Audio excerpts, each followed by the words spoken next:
I'm Michael Blayney, Head of Multi-Asset at Pendal Group. Pendal has a long heritage in managing sustainable multi-asset class portfolios.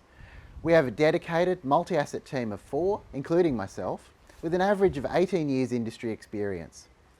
Personally, I have 23 years experience and have been managing multi-asset class portfolios for around the last 12 of those.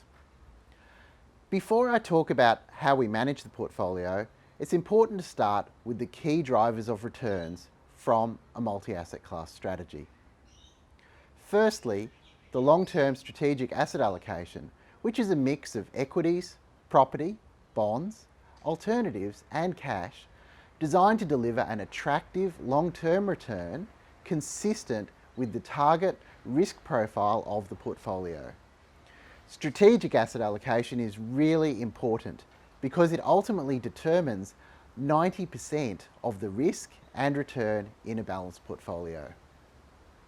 Secondly, active management of the asset allocation around this long-term strategy.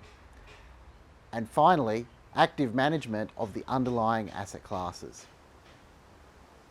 In formulating the long-term strategic asset allocation, we first determine risk and return assumptions for each asset class. These incorporate historical, current and forecast data, and together with the use of an optimizer, constitute the quantitative inputs into the process. This is then overlaid with professional judgment, and a key component here is our secular themes. Big picture themes that are likely to influence asset class returns over the next decade or more. And ESG considerations are important components of those. For example, countries which are less exposed to climate change or manage it better are likely to have less downside risk to GDP growth. The quantitative and qualitative analysis together leads to the determination of the portfolio's strategic asset allocation target.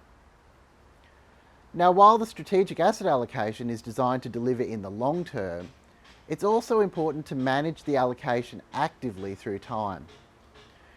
We do this by combining both quantitative inputs, such as valuations, market technicals and economic data, with subjective judgment.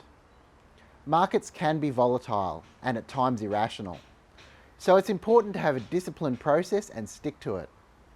ESG considerations can also come into play here.